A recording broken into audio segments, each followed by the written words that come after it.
and the defending division champs for a couple of years now, I believe, the Tampa Bay Buccaneers. Man, well, this is going to be a little different discussion, I feel like. a little bit of mouthwash after that.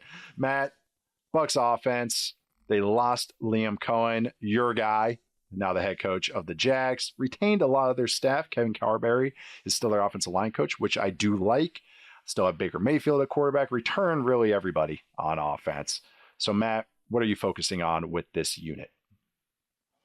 Yeah, just how much they keep the same from last year from a structure, a play calling perspective. You know, everything that the Bucs are telling us is that Josh Grizzard, the new offensive coordinator, who was a pass game coordinator last year, who has an interesting background. He spent a lot of time in Miami, but he was apparently the third down guy last year, like helped design a lot of that. That's what that keeps getting a lot of pop, right? That he was the third down guy, designed a lot of those concepts and even put in some of the calls there for the third down stuff. So a guy that like probably at some point last year, if they knew they were always going to keep Todd Bowles as the head coach, now they've kept him, they've extended his contract. We got to start grooming somebody maybe because Liam Cohen's obviously going to be a head coach somewhere else, although they really tried to not make that happen. That's kind of the pivot point to me here because they have so many good players here. They drafted Emeka Egbuka, who they cannot shut up about, and I think for good reason. Oh my God, they just love this guy, and I'm so getting higher and higher on him too. Like I'm buying what they're selling, man. And I already really liked him, like a clear first round wideout to me. Second best, him and Matthew Golden were the 2 and 3 zone beaters in the class last year after Travis Hunter. And like, I think they do so much with the pre-snap eye candy, sort of stacking these receivers together, that they're going to get a lot of like free releases for him, the stuff that he really thrives on. So he's just like, this offense brought back everybody. Obviously, the Tristan Wirfs injury is something we should not yada over. That's a big deal. Like, how much time is he going to miss? But to me, certainly the biggest question is just from a structure perspective, a design perspective, how much of that carries over from Liam Cohen's top 3 offense last year by very many metrics. Yeah, that's the big thing is the drop off if there's any. Charles, what about you with this Bucs offense? What are you focusing on? What grabs your attention? Reasons for optimism, reasons for pessimism, any of those? Reasons for pessimism is I just envision this as an offense where Baker Mayfield has a heavier portion of the plate than he did last year, and I've seen that too many times for seasons at this time. This is Baker's 7th season in the NFL.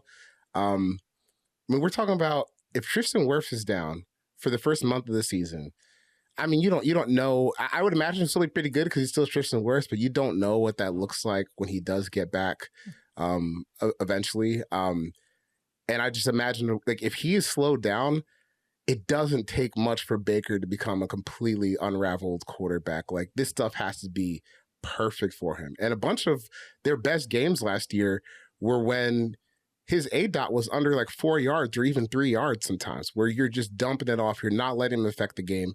You're not letting him sit back there in the quarter with the ball in his hands, because we know what happens when Baker becomes a quarterback that has to sit there and read the field. The sacks skyrocket, the interceptions skyrocket, the fumbles skyrocket. He's just not a very careful quarterback. So you had to neuter him so much last year for you to get that offense. Can you do it again? I guess is the bet here. Without a super healthy Tristan Wirfs, you're not starting the season with the same Chris Godwin you were your last year. And now you have to replicate all-time running back screen production with a new offensive coordinator who, Nate, we were talking about this morning. Look at his resume. He hasn't done much of anything in his coaching career. So this is the first time. Like, I don't get how this could possibly be one of the best offenses in the NFL. Maybe I'm wrong, but I'm like, you have to recreate so much from last year that is already not on the table for week 1. I don't know. Like, do it again. Have the best screen game in NFL history again. Win another division, which is probably possible with this year, where Baker Mayfield, the best games are when you don't let him throw the ball. I don't know. It just too many mysteries here, too many things that don't seem like it's going to mesh cohesively as well as it did last year. The offensive line should still be pretty good, but I just don't trust Baker with like any sorts of injuries up front. Can I cut in here real quick, just because I know what people are going to say to Charles in response to that. We'll go back to the 2023 season. Well, that's fine, but I just like, and you probably shouldn't. But people are gonna bring up the 2023 season, but where I did think Baker played well, but he didn't play to the level he did last year, and obviously there was different personnel. But that 2023 Bucs offense was 20th in points per game, it was 27th in success rate, and 17th in EPA per play. So they did take a bit, it's not just 2 straight years of burning the league down on offense. There's a couple. There's one last year, and then a solid season the year before. They had the worst run game in the NFL in 2023. It was like, and everyone, Canales goes to Panthers and everyone was making fun of him. He goes, well, I'm going to run the ball. And everyone's like, well, it sucked last year. It was like, well, guys, like having good old linemen helps when you drop in Graham Barton and Cody Mock turns into a real boy like that and Luke Gadecki turns into like a good player. That really helps. And they were 32nd in rushing suplex rate in 2023. They were 6th last year. Like that helps a ton for this entire offense. They were middle of the pack in pressure rate allowed. They were 2nd in one-on-one pressure rate allowed last year. And that helps Baker because Baker could be a high wire act. This has always been my comparison for Baker. He's Russell Wilson without the athleticism. Just as far as go ball thrower, can fire some tight window throws, a little bit of pressure scares the out of him. And it can kind of just unravel him. Sometimes good. He's always going to bail to his right as well. Sometimes good, but sometimes it can get screwy. The Lions playoff game, I think because of the Anthony Richardson sack that he took that broke his finger, dislocated his finger. That I don't know if anybody saw any breakdowns from this weekend on that play, but you have a video coming out on that, right? Oh yeah. I got a 14-part video on it on a. It's just protection rules. By the way, on that play, my note on that play, that Anthony Richardson sack. The center can repoint it to the guy that blitzed, and we wouldn't be talking about any of this if the center did his freaking job. But he's a second-year starter, former Badger, by the way. But if he did his job, then we're not even talking about it. But who cares? He's hot off the thing. And I pulled up a clip from that because Baker Mayfield against the Lions in a playoff game 2 years ago got sacked twice on the exact same type of pressure, the exact same type of thing where he doesn't get rid of the ball. And that's part of Baker's DNA. It's the highs of Baker are good. You can win I really mean this. You can make a run with Baker Mayfield in this offense. It's just that his lows can be catastrophic.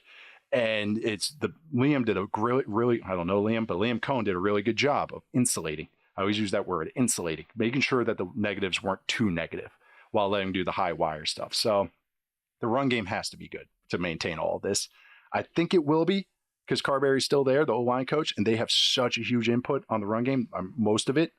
And I bring it up to your point about, I want to call him Blizzard, but with Grizzard, Blizzard Entertainment, Warcraft's a great game. Warcraft 2, love that game. But anyways, Overwatch is that he was the 2024 passing game coordinator. He did third downs. Coaching staffs, it's either like I think Kyle Shanahan kind of takes all of it and then gets some input from other coaches. Other staffs break it up by situation. One coach is third down, one coach is red zone, one coach is short yardage, one coach is 2 minute, 4 minute, one coach is backed up. Just having you create the menu of plays, you, the offense coordinator, figure out, the play caller figure it out, and that's what you go with. So him being third down is interesting, but the thing is he's never called plays, and you just never know with these guys that don't call plays. You don't know when they panic. You don't know if they're bad. You don't know if they don't see it. But I do like the offensive line coach is there. Like that does give me a little bit of optimism for the run game being okay, but it needs to be, I think, especially with Tristan Wirfs being out the first 4 weeks.